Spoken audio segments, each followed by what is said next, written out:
talking about how to improve your manifestation IQ. And we're going to be using a technique given to us by William Blake. So I'm going to go on and start speaking. So for those who missed the first half of this or the first portion of this, you can just kind of come back to the beginning and listen to this. But listen, we're going to give you some very powerful tools today on manifestation and how to use manifestation.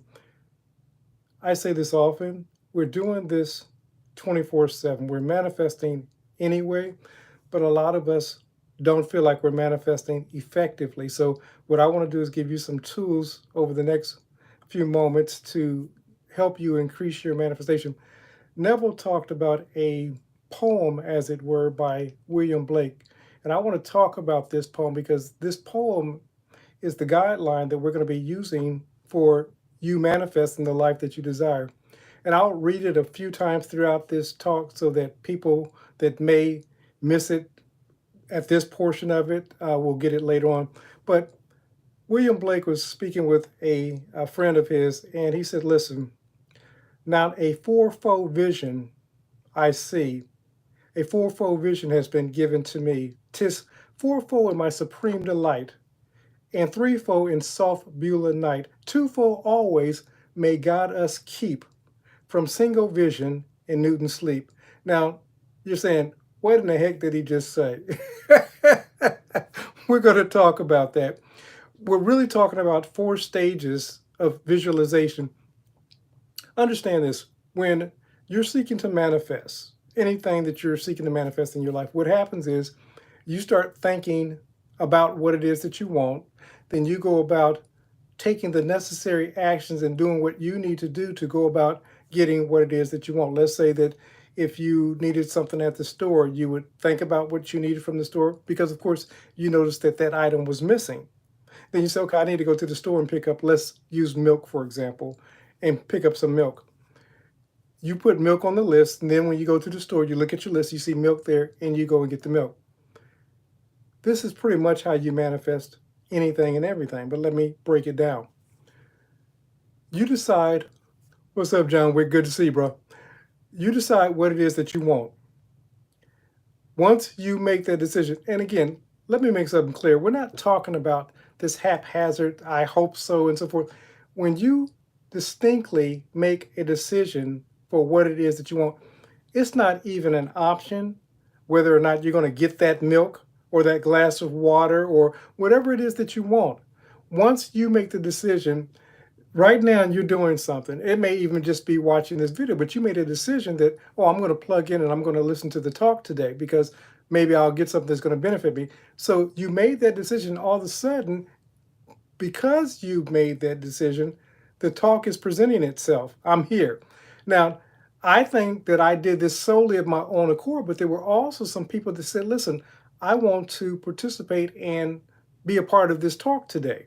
So your desire to be a part of the talk also created the vehicle for the talk. So let's go on and move forward. So again, let me go back and let me restate what William Blake says. He says, now a fourfold vision I see. So William Blake understood that vision operates on 4 levels in this, what we're talking about today. He says, a fourfold vision has been given to me. He says, 'tis fourfold in my supreme delight. This is like the grandest version of the fourfold vision. Threefold in soft, beauteous night. This is when we kind of go into a relaxed state akin to sleep, as Neville would call it. Twofold always. When we're talking about twofold, and again, I'm going to go deeper into all of these, but he says twofold always. Twofold is when we look at how many of us have been looking, as it were, from good. He says twofold always may God us keep from single vision and Newton sleep. Now, when we're talking about twofold, how many of us have looked up at the clouds and we see like a bear or we see some type of image in the clouds? Or we look at a tree and all of a sudden that tree looks like an old man or a scary monster. That's twofold vision. Then he says, may God us keep from single vision and Newton sleep. He says, listen, when you're just seeing things from the ordinary, you're missing it. because there's so much more that's being presented to you. And this is how many people, when they look at scripture, they look at the text in scripture and the only thing they see is the black and white text and what it says on the page, and their mind can't go any deeper than what's being read on the page. Somebody was saying that they had recently just studied the Upanishad, and I know I just tore that up, but it's a document, again, another spiritual document, and this one comes from India. So they have a different spiritual document, which is also just as powerful. So what am I saying? You have to go deeper than the words that are written on the page. And most people are just not willing. And when somebody takes them deeper, a lot of times I get pushback because I'm saying something that takes them deeper or taking, it's like the Wizard of Oz. Dorothy went through this long journey only to discover that there was a wizard, a man behind the curtain. So all of a sudden she saw how that reality was created. What we do in the metaphysical community is take you behind the curtain of how mind works.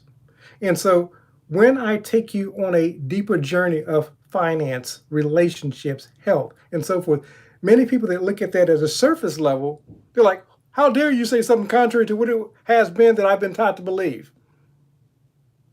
But that's because they're operating at the five sense, or what we call Newton's sleep. So let's go on and break down and talk about the four stages. Let me say it one more time as I'm moving forward. Now, the fourfold vision I see. So we're talking about four levels of vision. A fourfold vision has been given to me. What William Blake is saying is this thing has been divinely inspired. He didn't come up with this. He said, this has been given to me. A lot of times, the things that I share with you, most of the time, 99% of the time, most of the things that I share with you is really 100% of the time, but sometimes I think I came up with something creative.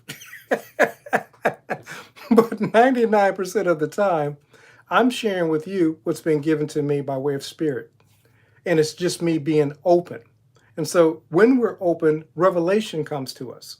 Now, many people, somebody had wrote to me recently on the YouTube channel, and they're like, God is not giving any more revelation. The revelation had stopped at the time of the disciples. Hogwash.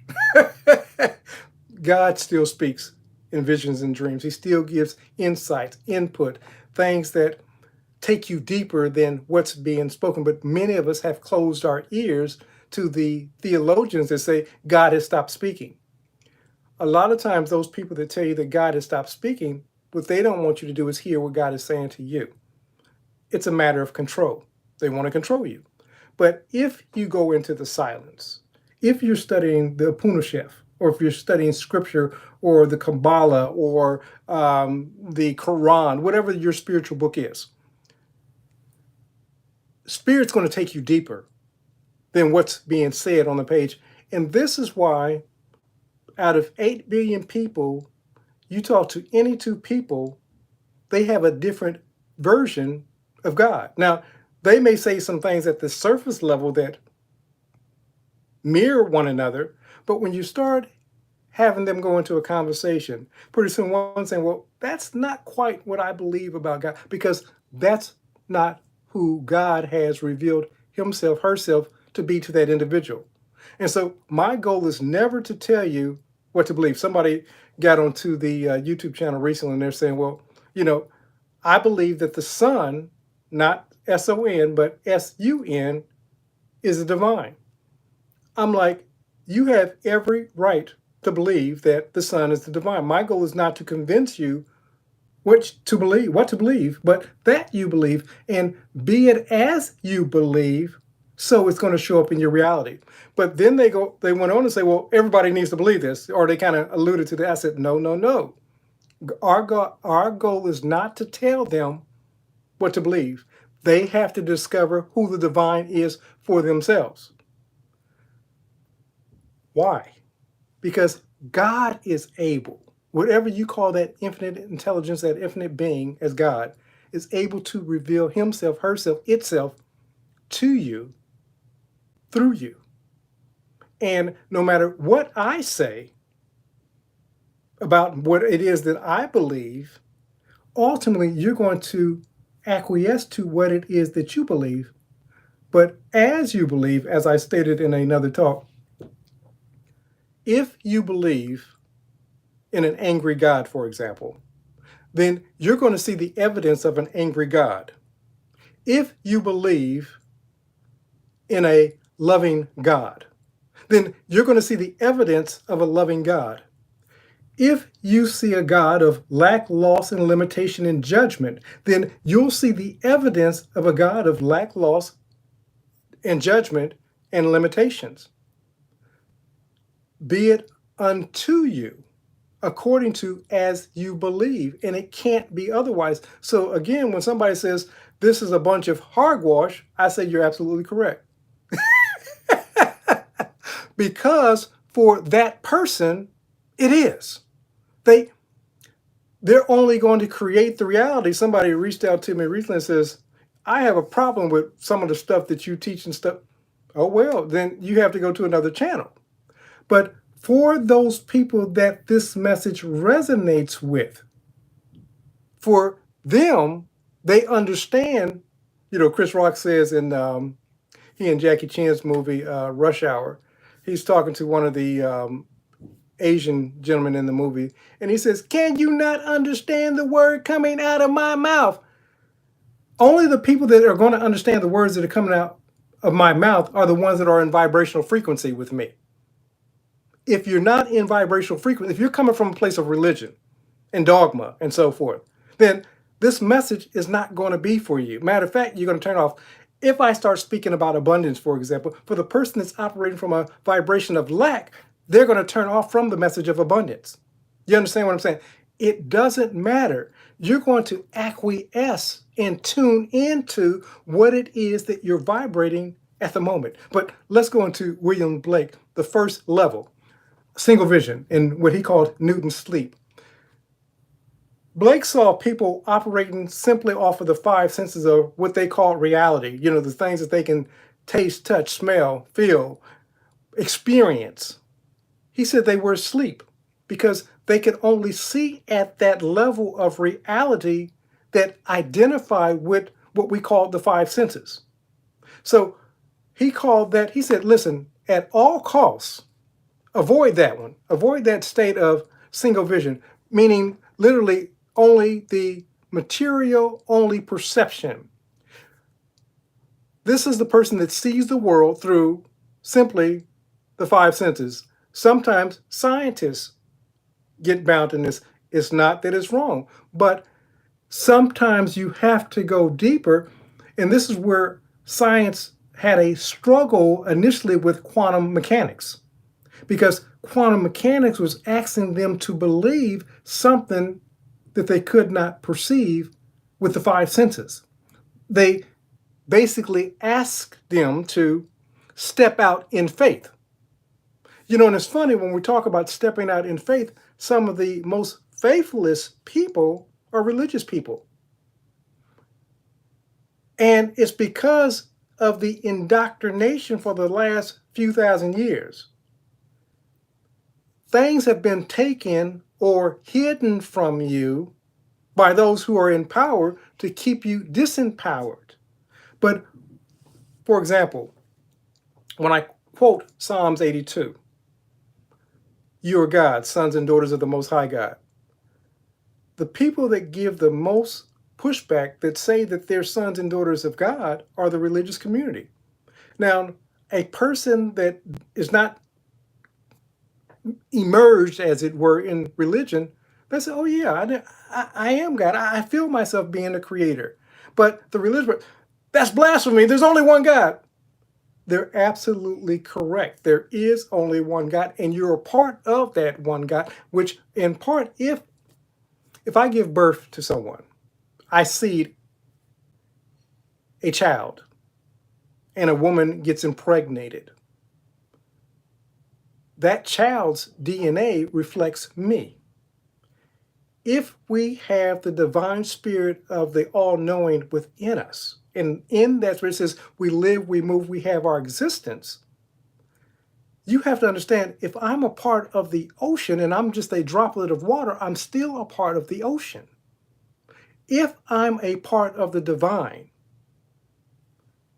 there's nothing that makes me less of the part of the divine except my understanding of who it is that I am. I'm either a part of it or not. But we can't, and listen, this doesn't belong to denomination. You're a part no matter what it is you believe. If you're living, breathing, moving, you're a part of the infinite intelligence, the energy we call God, whatever you may call that energy source, that life force. If it says, in this divine intelligence, we live, we move, we have our existence. And Jesus went on to say, apart from this divine existence, we can do nothing. We have an example. You can go to any funeral and you can look at the person that the spirit no longer abides in, the life force, whatever you want to call it, no longer abides in. And you can look in that coffin, you can say, that's the shell, that's the outfit of the person I used to know. But the person I used to know, I can see that she is no longer in there. That's because spirit has been removed and transcended onto another level. When spirit is removed from your body, the only thing you'll leave is a husk called a body or a corpse. But that doesn't stop your existence because spirit energy is infinite. It only changes forms. It only goes into a new dimension. But you continue on. That energy, that life force known as God. Let me move forward. So we have to begin seeing beyond the five senses. So now we're going to go into twofold vision. He says, twofold always may guide us keep from single vision and Newton's sleep. So we've moved past Newton's sleep, the five senses. I talked about it briefly when I was opening up. How many of us have gone outside and all of a sudden you look up at the clouds and you see within the clouds images, teddy bears, some people see God, some people, whatever, birds, whatever, in the clouds. That's twofold vision. Neville tells a story that a woman was walking along the beach with her granddaughter, and the little girl said, "Look, Grandma, sticks bathing." And Neville said for that moment, that little girl wanted to be a stick bathing in the water. The sticks were just simply floating in the water. When we were kids, we used to, when it rained, we would get sticks and we just kind of let them run down the sidewalk because there would be like this current of water that was rushing down towards the sewer, and we would have these races. So for us, those sticks became magical boats. So anytime you take, right now I got a couple of lamps around me, so right now I have this appearance of this three-eyed monster. This three-eyed monster that I'm seeing is me using twofold vision. Sometimes we'll see a tree when I was a kid, and in our room, of course, there was a window. So when the cars would pass, of course, in the night, they would light up the room, and all of a sudden we would see all these different images because, of course, there was a tree outside the house. So we would see like these scary monsters and everything else that appeared to us in that moment because we were using twofold vision to see what was normally one thing and we saw it as something else. So that's twofold vision. When you take what exists, like a cloud in the sky, or if you're seeing a tree, and the wonderful thing about this, if you start exercising this muscle of imagination, you're going to get better. Now, you say, well, Coach, what's the importance of me exercising the muscle of imagination? When you can purposely see in your imagination what it is that you want to be, do, or have, you're well on your way to your manifestation. Most of us imagine haphazardly. I tell the story often when I was a kid, especially when I stepped into my spiritual journey. Let me give it a name. I became a Christian. When I became a Christian as a kid, what happened was, people start with stories like that. I was plagued with these thoughts. Now and again, you got to understand, I was 13, 14 years old. So you got a lot of thoughts going on anyway. As a 13-year-old boy, 14-year-old boy. But I was plagued with these thoughts because I was trying to do the right thing. I was trying to do what I thought that scripture wanted me to do at that moment.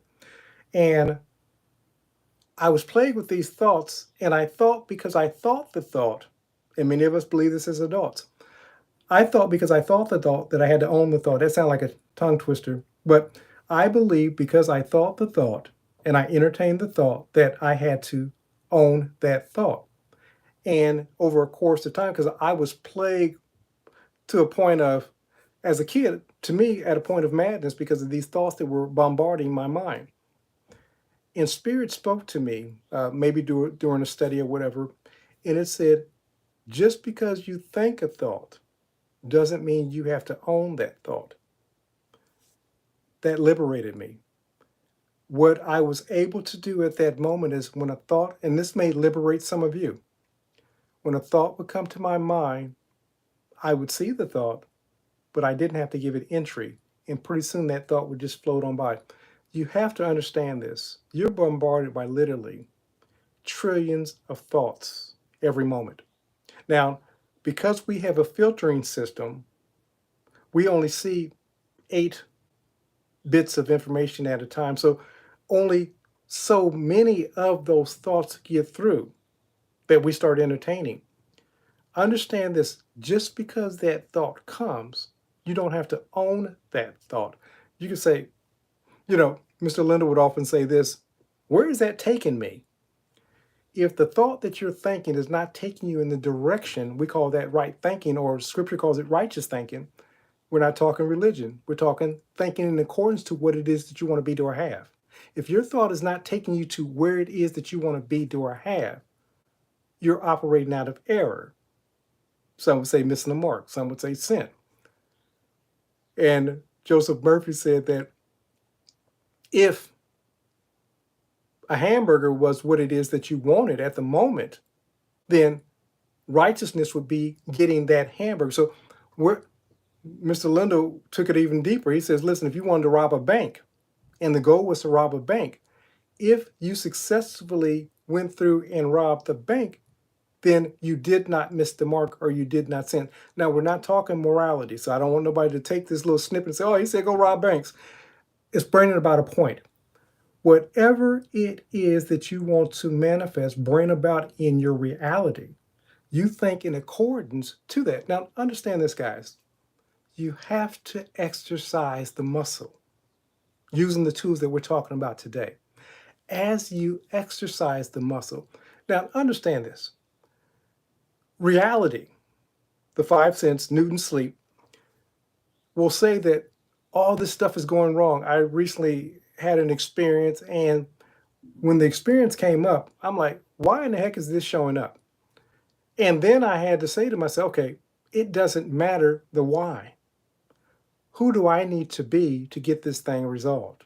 So what I ended up doing was going to the end and saying, okay, this is the end picture. This is goal setting. You go to the end and decide who it is that you want to be, do, or have. Anything that does not line up with what it is that you decided that you want to be, do, or have, you release it. You replace it. Let me say it that way, because I want to be clear on what it is that I'm saying so that you understand what it is that you need. You start thinking a different thought. You start thinking about repeatedly over and over again till it becomes habitual on what it is that you want to be, do, or have. And you start living in accordance. If your lifestyle isn't bearing out what it is that you want, then you need to make some shifts, some changes. Now, understand this, the changes early on are going to seem to be minimal because you're going to say, well, coach, I don't have any money. How can I begin operating from a multi-million-dollar mindset? You start practicing discipline in what it is that you're doing at the moment. You start directing your own inner conversation. You start watching your spending. You start creating a budget. You start learning about how to multiply your wealth. You understand what I'm saying? Everybody wants to keep this in the mind only. So they miss, or they say, well, this stuff isn't working. This stuff is twofold. There's two sides to the coin. There's the imagination, what we're talking about today, but then there's the activation or actualization, you living from the end. It's called living from the end. Not simply thinking. Lifestyle always mirrors, and I say this often, always mirrors what we believe at our core. As a man thinks in his heart, so is she, so does she, so has she. You understand? Man, woman, male, female, made he, them. What you believe at your core, you're living out. So if it's lack, you could say, well, I've been practicing affirmation. You're still operating at your core from a place of lack until you start taking on different actions. A young lady in my Facebook group, she's dealing with some health problems and so forth. And she says, well, if I only imagine, being healthy and so forth, will my health change? I said, has imagining helped your health to change up until this moment? She says, no. I said, the reason being is because lifestyle also has to mirror what it is that we believe. People want to take this component out, especially in the Neville Goddard community. But then those who are trying to practice it says, why isn't this working? It's a two-sided coin. You have to believe it, but you also have to live it. That's the complete package. If somebody says that the only thing you have to do is imagine, and people say, well, Neville said quite often, don't be just hearers of the word, but be doers of the word also. But people tend to block that out and say, well, only thing I'm going to do is sit back on this couch, eat these chips, watch TV, and wait on $1 million to come to me. And then they wonder why they die broke. I'm saying this and I'm trying to be direct as I can because I want you to get it. Lifestyle always mirrors what it is that you truly believe at your core. Okay, so Twofold Vision is taking what exists currently and seeing it as something else. This is actually how great inventions take place. This is how somebody can take, let's say, something that was made for, let's say, heart attacks or whatever. Then all of a sudden, they realize that it has what I'm thinking about right now is Botox. Botox was initially created for cosmetics purposes. And there's a whole bunch of things on the market that started off as one thing, but Twofold Vision turned it into something else.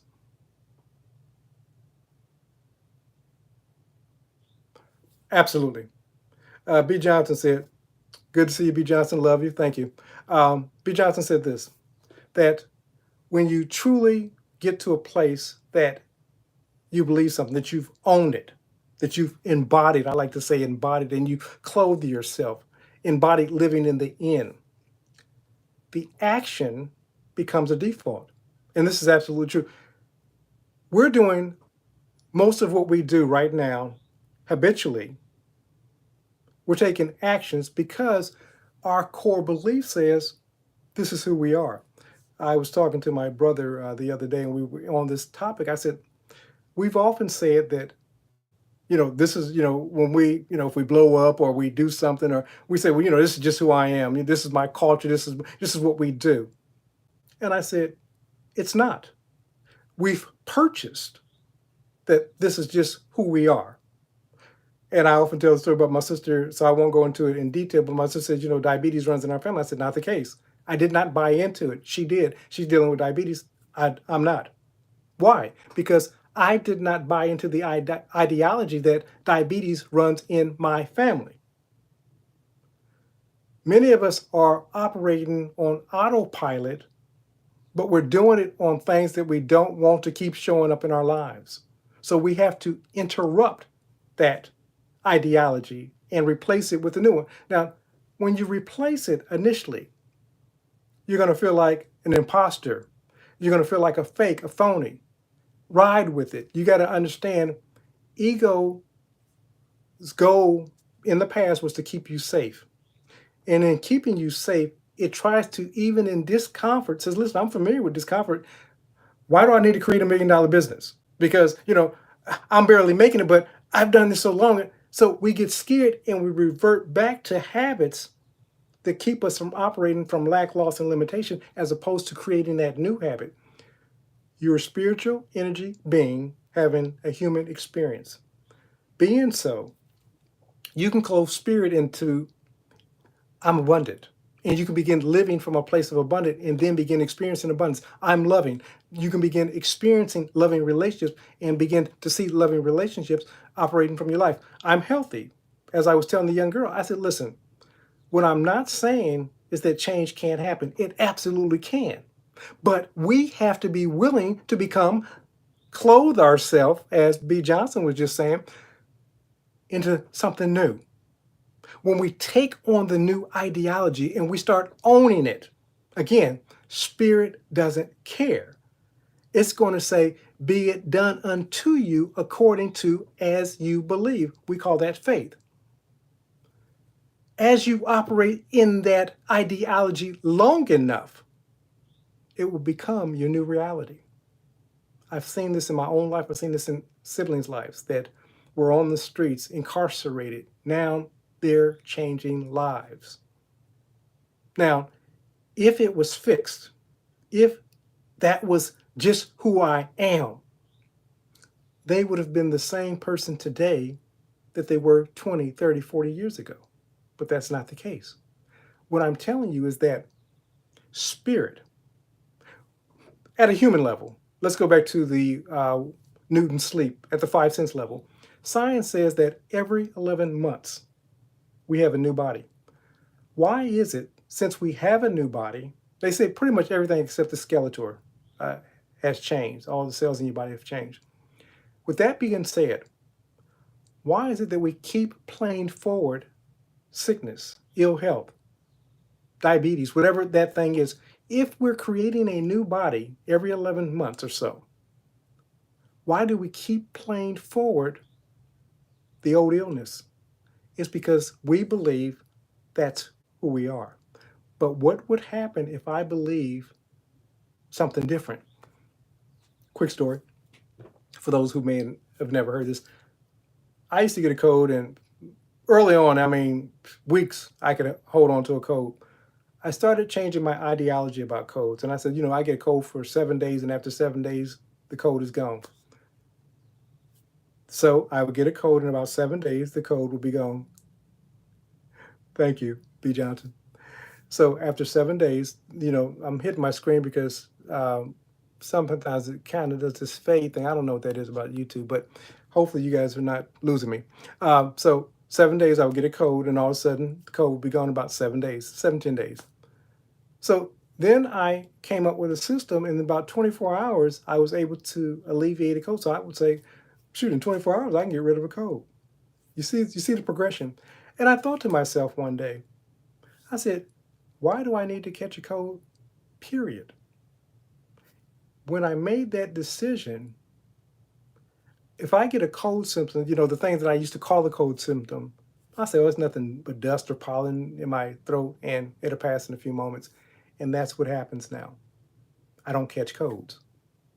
And if by some strange illusion of my own, a cold comes, it's going to be gone less than 24 hours because I don't catch colds. So, and it will just be the symptom, and I'll call it dust, pollen, whatever, and sneeze, going about my business, and no more cold. My point. Somebody said, you shouldn't talk about that health stuff. Mind is a powerful thing. We haven't even touched into the possibilities. And I put this out to you. I said, what would happen if mothers started believing that their children could regrow limbs? And they started passing that down to their children over a period of time. And the belief system was that children regrew limbs. I really believe that in a short period of time, like we grow fingernails, like we grow hair, and like certain things like the liver does reproduce itself. But I believe that we begin to regrow digits, limbs, and so forth. But we've been told that that's not reality. So we've brought into the reality that we can't regrow limbs. What am I saying to you?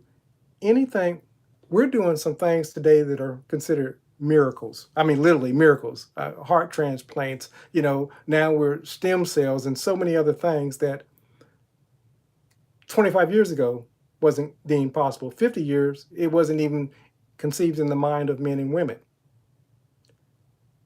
What would happen if we started changing our belief system about what's possible? What if you started changing the belief system about what you believe possible? How would your life change? Will Smith was in an interview and he said, listen, we can't even imagine. He says, we're at the pinnacle. He said, we can't even imagine how powerful our minds are. He's speaking from his experience. And he said he had even tapped into his full potential. But from the little bit that he knew, he's saying, from the little bit I know, I can truly tell you that when you start to imagine, when you start to believe, those things start to show up in your life. And we gloss it over as fairy tale. So for us, we miss the boat. And for us, Newton's sleep, the first level of imagination, the five senses, is what we're operating from. And then we say, well, why am I not experiencing what they're experiencing? Because simply, we don't believe that we can. But let me move forward. So twofold, seeing that which is not as though it is and imagining it differently at a five sense level. So looking at a tree and seeing something that's not there, as it were, seeing a person in the tree, Let's go to threefold. Threefold vision, he called it soft Beulah night. This is when we start dreaming awake with our eyes open. When you start dreaming with your eyes open, when you start living from the in, believing that, let's say abundance, loving relationship, health, start believing in your mind's eye that that's your current reality. When you start dreaming awake or asleep, Neville would often say, before going to sleep, begin to envision, who it was that you wanted to be or have. And many people say, well, I tried that. And what I find is that when I go to sleep, I have nightmares. The reason being is because one of the things that we take for granted is that our thoughts all day long, we're thinking 60, 70, 80,000 thoughts a day. Most of them are occupied on the things that we don't want. So those few moments, and I'm really trying to, Joseph Murphy morning was, I missed most of that. Guys, do me a favor. If you can even send 2 portions of it. YouTube gives me like 2 seconds, if that, to read what shows up. If you can break it and give me like a sentence, then send the second sentence, I would appreciate that because, like I said, it comes up so fast and I'm trying to read the gist of what's being said. And often by the time I get done reading, it's gone. So if you could resend that, I know that you were listening to Joseph Murphy and it probably affirmed what it is that I'm talking about. And I love Dr. Joseph Murphy. I love, of course, Neville Goddard, Reverend Ike. And they all, second generation, first generation, had the same teacher, Abdullah. Imagination. This is being bore out by science, CIA, government intelligence, quantum mechanics, even scientific communities do a double-blind experiment because they don't want to, the person that's participating in the experiment, they don't want them to alter the experiment by their own thinking. Thoughts, images, imagination creates reality. And I know for most of us that hear that, especially like I said, if you're talking about the religious person or the everyday person that hasn't studied any of this, it sounds like fantasy. It sounds like hogwash. Good to see you. It sounds like hogwash. But you got to understand, this is how your mind works. The people that understand this stuff, the millionaires, the billionaires, the current president of the United States, no matter what you think about it, I'm not promoting him. I'm not even going to talk about him one way or the other. That's not the goal. But that man understands how mind works. He does. He'll put I hate to say this, but he'll put non-truth out there, for example, and he'll speak that non-truth until that truth becomes reality. He understands how minds works. The wealthiest people in the world, and again, I'm not speaking against the president one way or the other. What I'm saying to you is the people that we deem as powerful, that we deem as wealthy and so forth, they understand. Dr. Lecture,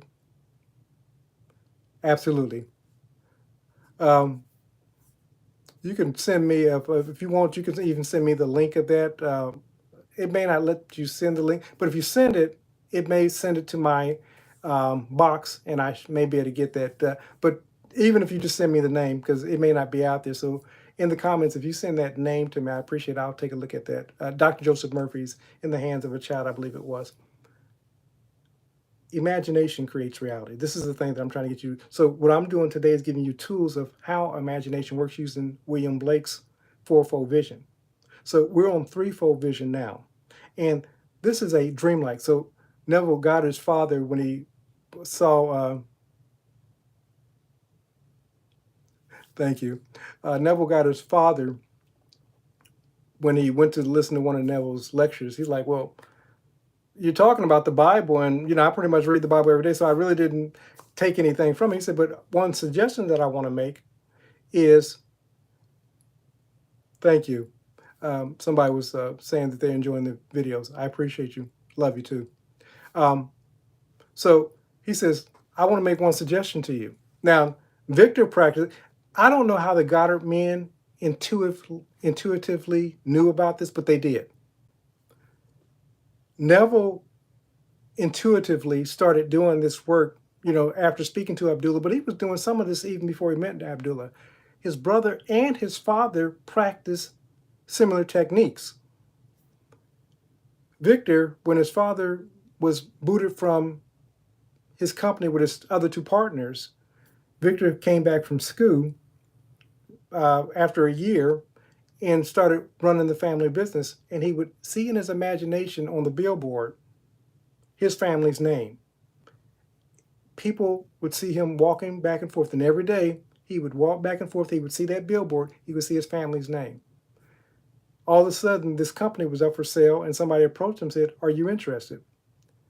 If I buy the company, would you agree to these terms? He said, absolutely.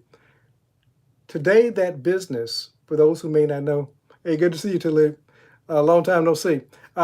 Today, the Goddard business is worth well over $1 billion. And people always say, well, Neville didn't care about money. Neville didn't have to care about money. His family was worth millions, and he had access to money. Let me give you an example of that.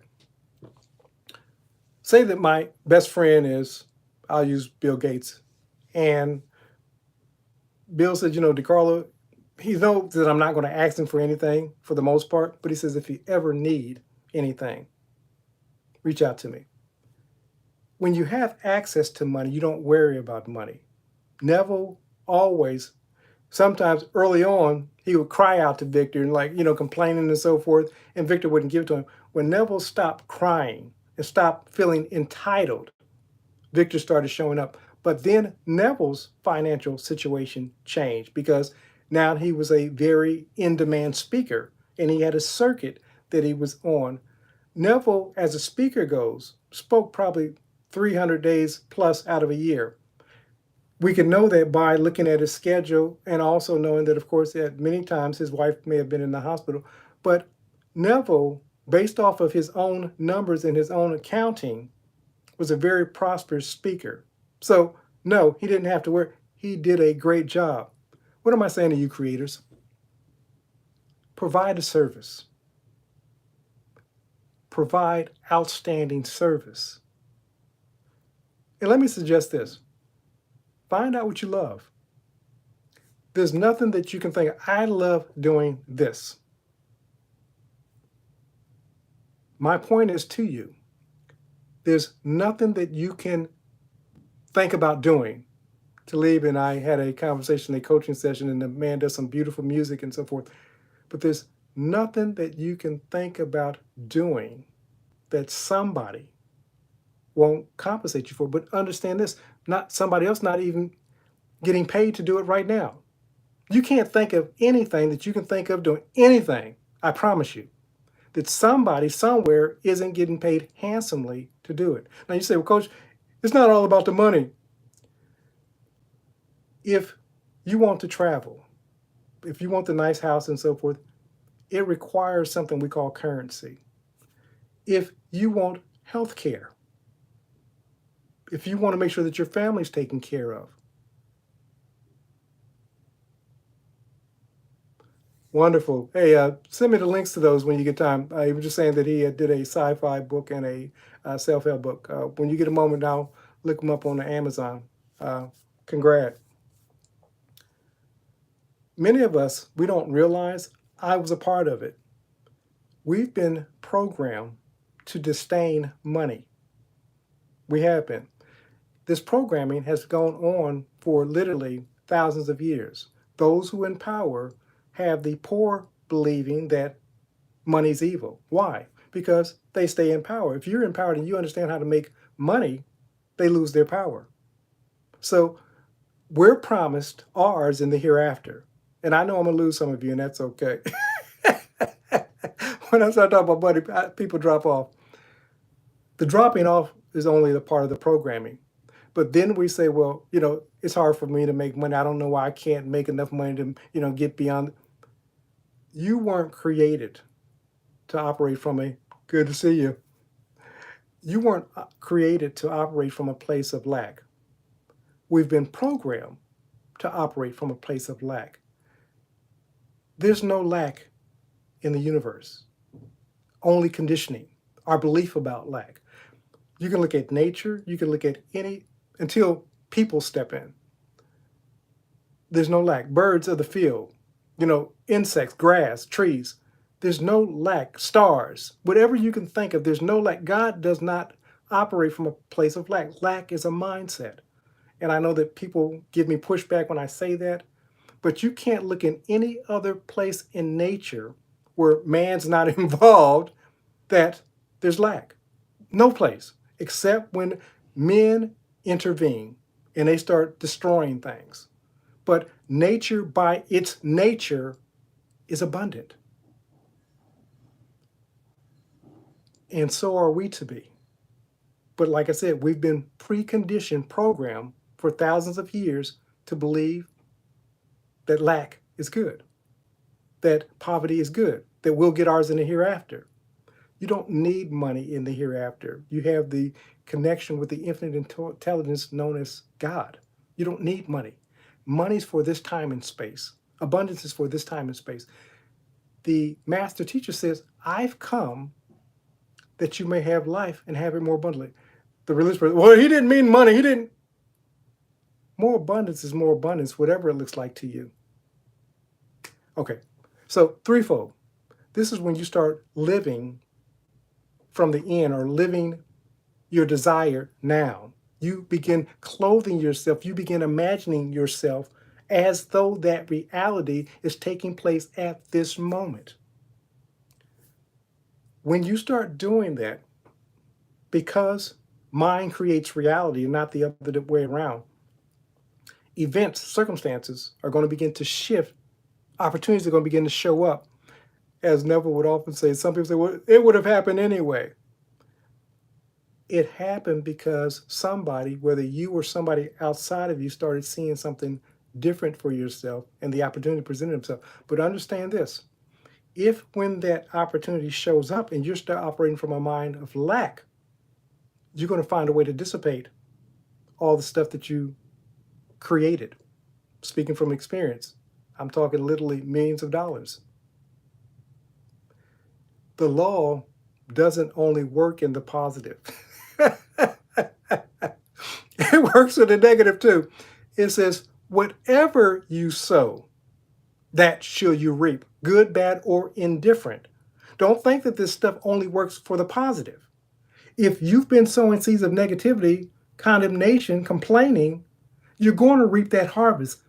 But the wonderful thing is, at this moment, you can begin changing your conversation and listening to Joseph Murphy, listening to Wayne Dyer, listening to Neville Goddard, listening to Reverend Ike, whoever fosters your spirit, if it's Esther Hicks, whomever, I don't care who your teacher is, if they're building you up, pour more of that into yourself. If you're operating from a place of lack and you're not having enough money, go find your teachers that talk about abundance, prosperity.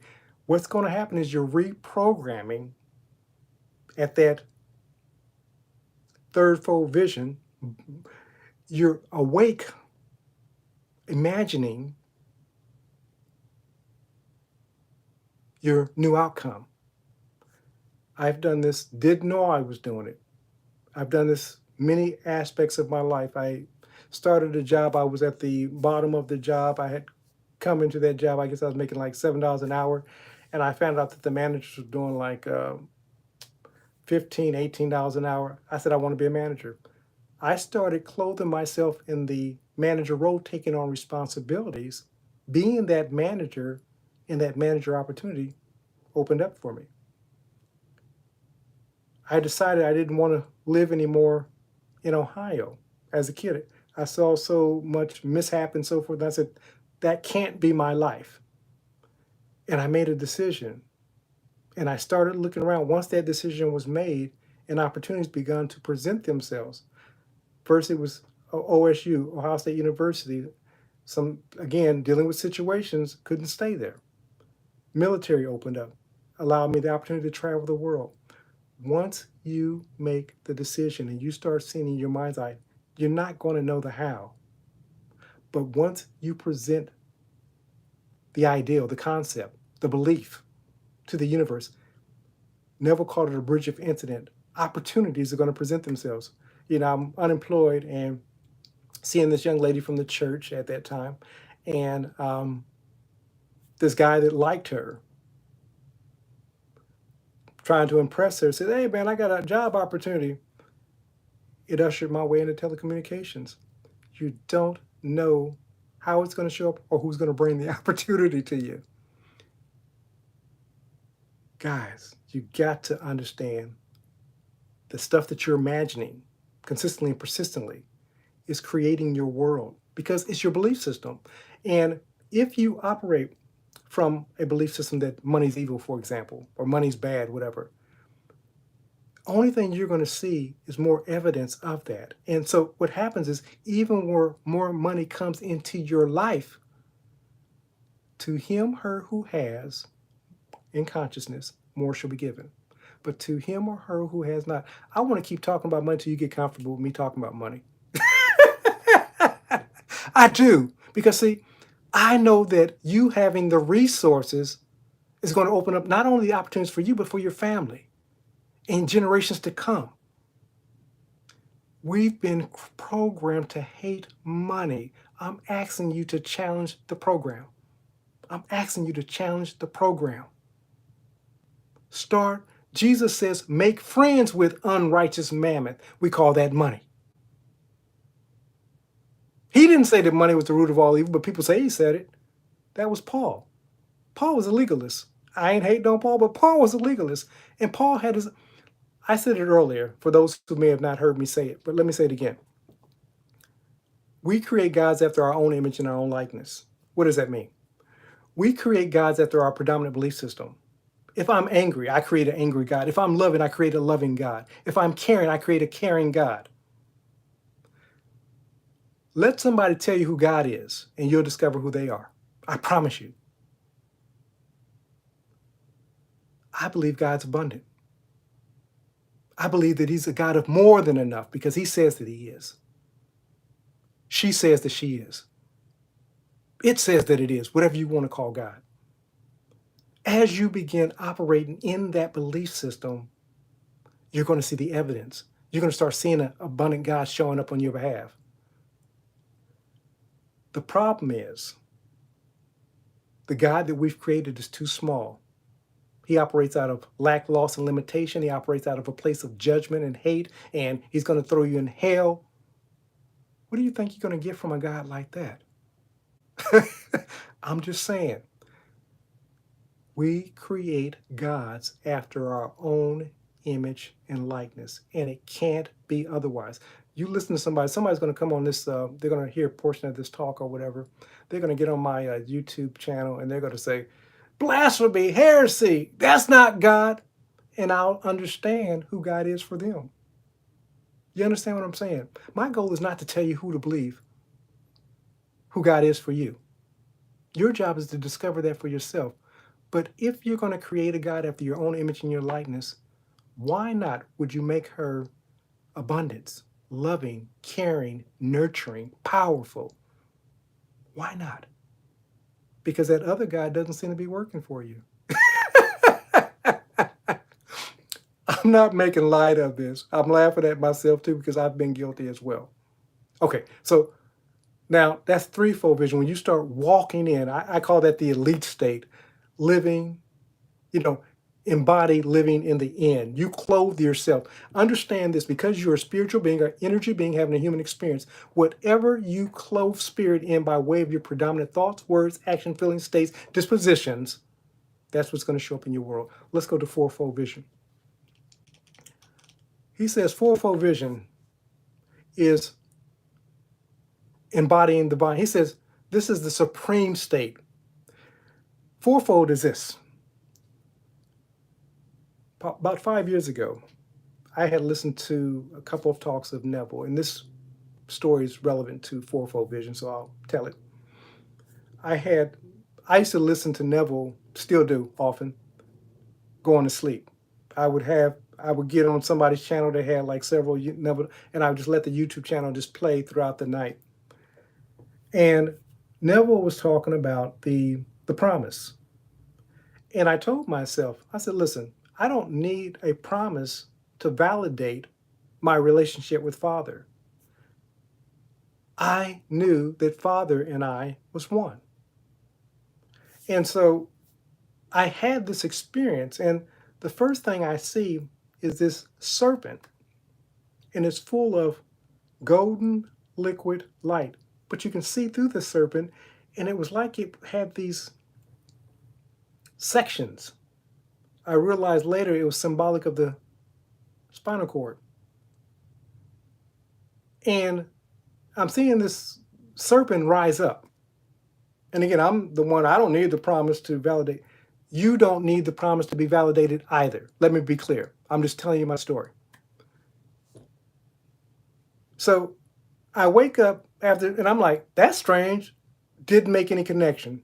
Didn't make any connection. The serpent rolls up and I go back to sleep, and I'm on this bed full of blood. 3 witnesses around me, and this olive complexion child, beautiful child, black hair, full of blood. Also, blood all over. I had just given birth to this child. When I woke up that time, I realized that I was experiencing the promise. From that time, there were series of events, the dove and so forth, minds, but understand this. Neville said, like, for example, that the child, the David, would have blonde hair, blue eyes. Mines did not have blonde hair and blue eyes. Mines was a child of color with beautiful hazel eyes and kinky, brownish, reddish hair, almost like the child was like from Ethiopia. 2020 said his child, for those who know 2020, said his child was like Hindu or something like that. My whole point is, Neville was sharing his experience. I'm not discounting Neville's experience. What I'm saying is that your experience will probably be different. But say that you don't have this promise experience. That's not that. Only thing that does is validate what you already know. But when you know that you know that you know that you know, you don't need validation. The promise is just icing on the cake, a cherry on the top of the cake, that experience. But when you know that you and Father are one and you begin operating from that, you don't need any other validation. I say that from my heart because it's true. But if that other stuff, it don't make me, I still cuss somebody out. My point is, it don't make you any more spiritual than you already are. You're a spiritual being having a human experience. You're powerful. I just need you to get that. You and Father, Source, God, Energy, Infinite Intelligence, Mother, Brother, Sister, God are already one. When you start operating from that oneness, we call Fourfold Vision, you start embodying, you start living, God's going to present himself, herself, itself to you. And people are going to approach you and they're going to say, fake, fraud, scammer, whatever. But you're going to know that you know that you know that you know that nobody can take it away from you. And nobody, it says, what can separate me from the love of God, which is in my brother, Christ Jesus? I'm not speaking of religion.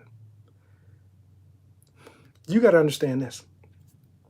Like Jesus was, you are. That's going to rub some people the wrong way, but hear me out. You're a spiritual being.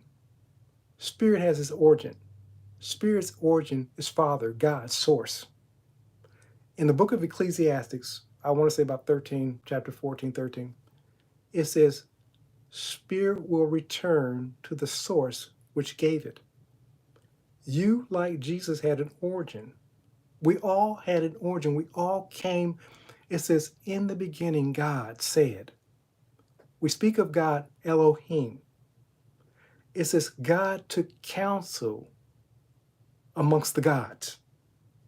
You were there. Now, just because, now, again, I understand some of you are not going to get this and some of you are going to give me pushback, but you were there. Just because you don't remember that you are from the ocean and you're a little thimble of water right now doesn't make it any less so. And it says that your spirit, that life force, God says, in you, he lives, he moves, she has her existence. I like mixing that up. God is not sexual. God is not of sex. We use that in human vernacular, but God is spirit. Jesus says those who worship God must worship God in spirit and in truth. God is spirit. God is energy. God is life force. Whatever you call that life force. God is life force. There's no sexual orientation with life force. It just is. Okay. Your origin was with God. Energy, life force. Energy only changes forms. You came in the form of human existence. You clothed yourself in an earth suit, and you've forgotten your identity. You've forgotten that who you truly are. But it says, in that day, when we see infinite intelligence face to face, we will know even as we are known. Guys, this is the end of my talk. I'm not going to belabor this. I love you, and I look forward to seeing you next week. Go back, listen to the talk, and understand who you are as divine intelligence. Don't let anybody talk you out of that. I don't care what your religious beliefs are or whatever. Much love. And we'll talk to you next week. Have a great and abundant day. Take care.